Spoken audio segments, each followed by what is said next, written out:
Let's face it, life would be a whole lot smoother if we didn't have to contend with those individuals who seem to thrive on being challenging. You probably have a few in mind. However, it's crucial not to forfeit what you need, desire, or deserve because of their abrasive, sulky, or indifferent demeanor. Yes, I'm talking about their habits.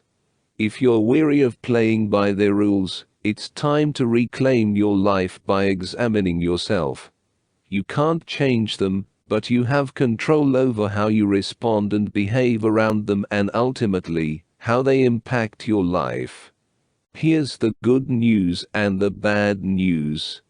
Difficult individuals have been conditioned and learned to behave this way since childhood. Their negative conduct has, in fact, been reinforced throughout their lives.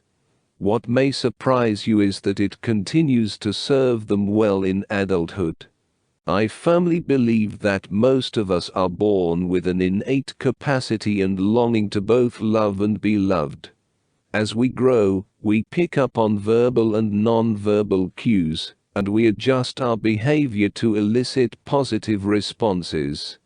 Children who learn to manipulate their parents quickly discover the thrill of wielding power and control over others.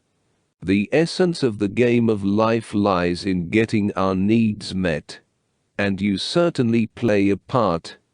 By acquiescing to their needs, we inadvertently reward difficult people. Consider this. If someone consistently treats you poorly or crosses boundaries, ask yourself if you, in any way, are reinforcing their negative behavior. For instance, when Harry mentions wanting to play golf, Helen often gets upset, and to avoid a lengthy lecture, he usually opts to stay home. One day, Harry confronts her, accusing her of nagging and misunderstanding him. Instead of engaging, Helen feels hurt, retreats, and gives him the silent treatment. Harry capitalizes on her cold shoulder and heads out to play a few holes of golf. Jennifer encounters a similar dynamic at her new school. Most of the kids avoid her, and some even mock her. She requests to stay indoors during recess, but the teacher denies her. Eventually, she gets into a scuffle and pushes another girl. The teacher reprimands Jennifer, informing her that fighting is against the rules, and she'll have to stay inside. What did Jennifer learn? Politely asking the teacher doesn't yield results, but pushing someone does. Every time we respond to another person, we have three choices. Be positive, be negative, or avoid/ignore. Difficult people interpret avoidance as a positive response. When we disregard unacceptable behavior, it's likely to recur because our avoidance signals to them that we're willing to tolerate it. What are they really after?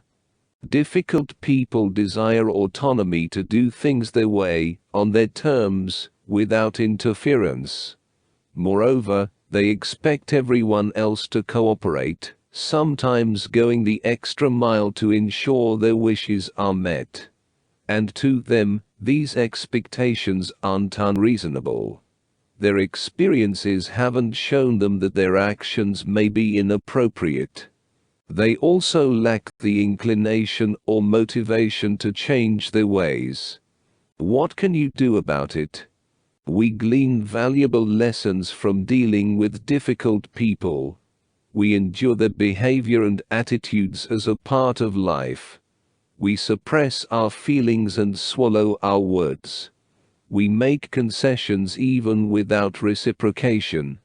We compromise, sometimes giving 90% when it should be a more equitable 50/50ths.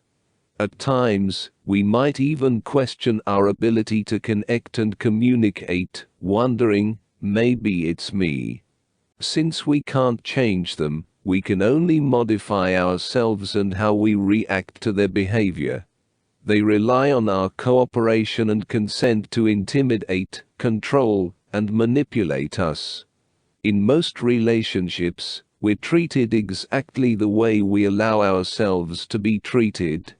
The bright side is that since we hold some responsibility, there's something we can do to foster relationships where we're treated with respect. That's empowering.